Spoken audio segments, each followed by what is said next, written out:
So today we shall be going through uh, this part of your vocabulary section. ठीक है, और इसको syllable बोलते हैं। अभी आप लोगों को शायद एक प्रॉब्लम होता होगा कि अगर इंग्लिश में बहुत लंबे लंबे वर्ड्स मिल जाए तो उसको प्रोनाउंस कैसे करते हैं, ठीक है। तो वो एक प्रॉब्लम हो जाती है स्टूडेंट्स की कि शायद आपको कुछ पढ़ने को दिया हो तो उसमें बहुत डिफिकल्ट लेटर्स आ जाते हैं, डिफिकल्ट वर्ड्स आ जाते हैं, ठीक है। तो उन लेटर्स या वर्ड्स को इजीली पढ़े कैसे, या इजीली सीखे कैसे, या इजीली प्रोनाउंस करे कैसे, ठीक है। तो this by using this thing आप बहुत अच्छी तरह से you can spell the words और से द वर्ड्स। तो क्या होता है ना, प्रोनाउंसिएशन में इतना प्रॉब्लम नहीं होता है। तो आज हम वही देखेंगे। तो ये जो सिलेबल होता है ना, इसी को बोलते हैं, लाइक लेट्स सी व्हाट इसको क्या बोलते हैं। अभी डेफिनेशन वाइज पहले देखते हैं, उसके बाद एग्जांपल्स देखेंगे। Now it is a single unit of speech, ठीक है, in English usually containing a Wavell consisting of either a whole word or one of the parts into which a word is separated when it is spoken or printed. अभी शायद definition से कुछ नहीं गया होगा अंदर, देख लेते हैं, एग्जांपल देखते हैं। जैसे ये वर्ड है, ये सिंपल वर्ड है स्पाइडर, लेकिन इस वर्ड को हमने दो पार्ट्स में डिवाइड कर दिया, स्पाई एंड डर, ठीक है। अभी जब आप डिवाइड करते हो तब आपको ये देखना पड़ता है कि उन डिविजन्स में एक एक वावेल होनी चाहिए। जैसे यहाँ पे है आई और यहाँ पे है ई। यहाँ पे रेन बो, ये रेनबो जो है, इनको हमने फिर से दोनों पार्ट्स में डिवाइड किया है। जैसे यहाँ पे है ए आई एंड यहाँ पे है ओ। और यहाँ पे अगेन फैंटास्टिक, यहाँ पे हमने तीन पार्ट्स में क्यों डिवाइड किया है, बिकॉज यहाँ पे तीन वावेल से अलग अलग साउंड्स निकल रहे हैं, फैंटास्टिक। तो ये जो डिविजन हो जाता है ना, डिवीजन करके हम लोग ये सिंगल यूनिट ऑफ स्पीच में लाते हैं जिसमें एक वावल होता है। यही लाइक इन चीजों को ही बोलते हैं सिलेबल, ठीक है। Now there are two syllables in the word silver. Silver जो मेटल होता है उसमें दो सिलेबल्स होते हैं। And three in the word appetite, appetite, ठीक है। Now a syllable is a single unbroken sound of a spoken or written word. अभी ये spoken English में भी बहुत इस्तेमाल होता है और written English में भी। जैसे ये word हो गया napkin, इसको हमने दोनों पार्ट्स में डिवाइड किया है, nap and kin। यहाँ पे आ गया robot, ro and bot, ठीक है। Then syllables usually contain a vowel and accompanying consonants. तो syllables में vowel और कॉन्सोनेंट्स दोनों होते हैं। जैसे मैंने पहले भी बोला था, जैसे यार नैपकिन है, यहाँ पे वावल्स तो है, साथ में इसके साथ कॉन्सोनेंट्स भी है। Now sometimes syllables are referred to as a beats of spoken language. जैसे गानों में beats होता है ना, सिमिलरली आप हर एक शब्द में, इंग्लिश वर्ड्स में भी अगर आप syllable करके पढ़ो तो वो beats के जैसे ही आता है, जैसे नैपकिन और रोबोट, ठीक है। Now, the number of times you hear a vowel, जितनी बार आप एक वर्ड में vowel सुनोगे, vowels ये होते हैं E, I, O, U. These alphabets are called vowels. In a word is equal to the number of syllables a word has. ठीक है। तो जितनी बार आप vowels सुनोगे, you have to listen to the sound. ये नहीं है कि vowels है तो उनको डिवाइड कर दे, नहीं। vowels अगर एक specific sound निकाल रहा है, then only divide them as far as the number of vowel sounds you can hear. A good way to identify syllables is to think about whether you need to change your mouth shape to say the next bit of the word or the new syllable. तो अभी कुछ students को confusion होता है कि ma'am syllables में divide करे तो करे कैसे, like how can we be so sure कि इसमें ही ये आता है। तो आप ऐसा कर सकते, जैसे नैपकिन, आप जब इन दोनों पार्ट्स को आप प्रोनाउंस करते हो ना, आपका जो माउथ का जो शेप है वो चेंज होता है। तो से nap, your mouth takes a specific shape, and when you say kin your mouth takes another specific shape. तभी से आपको समझ में आ जाएगा कि ये दोनों सिलेबल टू पार्ट्स में डिवाइड हो सकते हैं, जैसे रोबोट, ठीक है। So this is just like बहुत एक्सेप्शनल है। ऑलवेज फॉलो द रूल कि वावल साउंड किस किस में आ रहे हैं। Now Learning about syllables is part of learning how to decode and spell words. ठीक है, तो जैसे मैंने एकदम इंट्रोडक्शन में बोला है कि सिलेबल यूज करते ही आपको, जैसे आप कैसे एक वर्ड को प्रोनाउंस करोगे, कैसे भी एक इंग्लिश वर्ड को अच्छी तरह से प्रोनाउंस करोगे, ये सिलेबल ही हेल्प करता है. It helps us to understand the conventions of English spelling. ये स्पेलिंग सीखने में भी और समझने में भी बहुत हेल्प करता है. Including when to double letters, कब डबल लेटर्स लगते हैं उसमें भी हेल्प करता है. How to pronounce the vowels in words they might not have seen before. ठीक है, तो ये सब में हेल्प करता है. हो गया उसका स्पेलिंग में कहाँ पे डबल लेटर्स लगते हैं और कहाँ पे vowels. Syllable helps in in these many things. जैसे अगर विंडो, ये हो सकता है बहुत सिंपल वर्ड है, अभी एक एमेच्योर इंग्लिश स्पीकर को आप दे दो तो वो तो नहीं बोल सकेगा ना. तो ऐसे आ गया विंडो. रेफ्रिजरेटर, तो ऐसे करके हमने रेफ्रिजरेटर को डिवाइड किया है.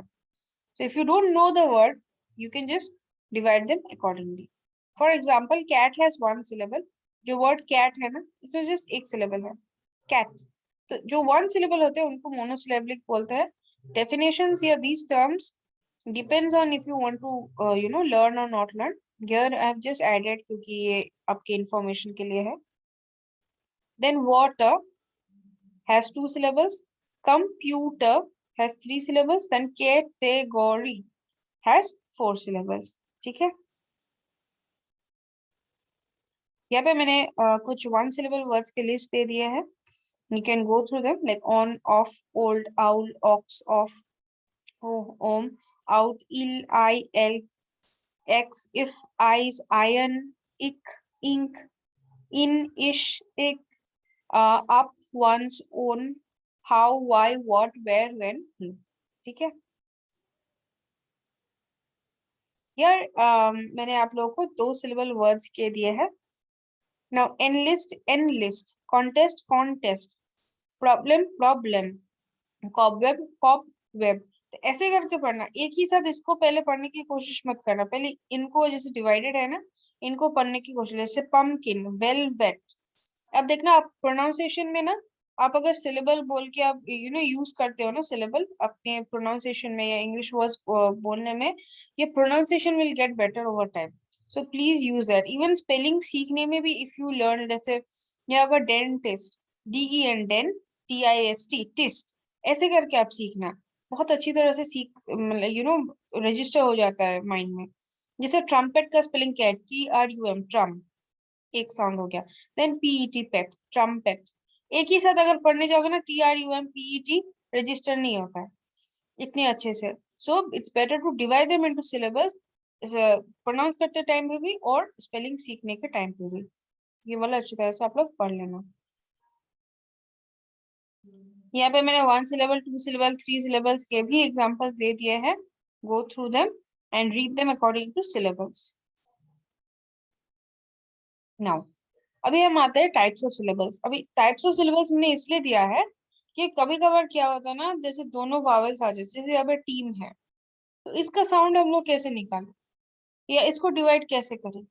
यहाँ पे ये अंकल है, ई लास्ट में है, अभी ई का साउंड कैसे आता है. ठीक है, तो इन सबको थोड़ा सा मैं बोल देती हूँ ताकि आपके प्रोनाउंसिएशन में जैसे आपको सिमिलर वर्ड्स मिलेंगे ना, तो उन सिमिलर वर्ड्स में आप लोग ये वाला रूल्स यूज कर सकते हो. ठीक है, तो पहले आता है closed syllables. Now, what are closed syllables?